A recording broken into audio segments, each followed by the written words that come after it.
Hey Geekly, Kikai Wafra here. And today, pull up a stool and grab a cold one because we've got a massive one to unpack. We are talking about the galaxy far, far away, and specifically how the House of Mouse is finally, officially, taking a sledgehammer to the very foundation George Lucas built. We're talking about the Skywalker legacy, or rather, the lack thereof. So, here is the situation. We finally have some concrete movement on the upcoming Star Wars movie slate. We aren't talking about the TV shows right now. We are talking about the big screen, the cinema events. We have release dates locked in. We've got The Mandalorian and Grogu hitting theaters on May 22nd, 2026, and Star Wars Starfighter landing on May 28th, 2027. But the big headline isn't just the dates, it's the content. Or more accurately, who is missing from the content? For the first time in the history of the franchise's theatrical releases, we are breaking George Lucas's golden rule. See, Lucas always said that Star Wars at its core was a soap opera. It wasn't just about space battles, it was the specific tragedy and redemption of Anakin Skywalker and his bloodline. The original trilogy was Luke and Vader. The prequels were Anakin. Even the sequels, messy as they were, centered on the legacy of that family. But looking at this new lineup, the Skywalkers are gone.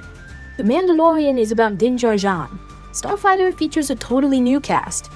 Even if Rey comes back in her own movie, let's be real, the actual Skywalker bloodline ended when Ben Solo faded away and the rise of Skywalker. We are officially entering the post-Lucas era. Now, let me play devil's advocate for a second. Put down the pitchforks. Honestly, this makes a ton of sense. The Star Wars galaxy is massive. It is teeming with aliens, cultures, and conflicts that have nothing to do with one dysfunctional wizard family from Tatooine. For years, fans have been screaming, show us something else. Give us the old Republic. Give us pilots. Give us the criminal underworld. By moving away from the Skywalkers, Disney is finally doing what a universe builder should do, expanding the scope. It stops the universe from feeling small and coincidental. It allows for fresh stakes that don't rely on who is your daddy twists.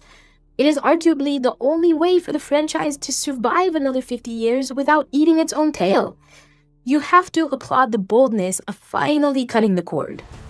But, and you knew there was a but coming, didn't you? It's when I started looking at the why and the how of this decision that my eye started twitching. Because while they call this an expansion, it feels a whole lot more like a corporate sanitation of the lore. Let's look at the facts. They didn't just move on. They actively killed off the bloodline. They unceremoniously dropped Ben Solo, the last actual Skywalker by blood, down a pit and then ghosted him. And get this, the article mentioned that there was actually a script floating around called The Hunt for Ben Solo.